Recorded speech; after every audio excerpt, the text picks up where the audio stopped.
ថ្ងៃនេះបានបូជានៅគ្រឿងសក្ការៈបណ្ឌិតមានផ្កាឈូកណាពីថោនេះដែល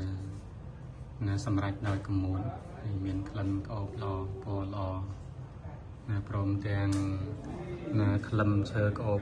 មកពីឥណ្ឌាគេហៅក្លឹមច័ន្ទឥណ្ឌានិងក្អូបឈើជាប្រធានផ្កានិងឈើនេះជាប្រធានហើយផ្កាដុតសេះផ្កាដុតសេះមានផ្កាផ្សេងមានកលាពីនេះជាដើមហ្នឹងហើយព្រមទាំងខ្ទឹមខ្មៅនឹងក្នុងមួយកត្រកនេះមាន3ប្រអប់នេះមាន3កំប៉ុងចំនួន6កំប៉ុងជាបរិវារចឹងសូមកណ្ណាគុណចាស់នេះញោមមានចំណែកនឹងទេយធម៌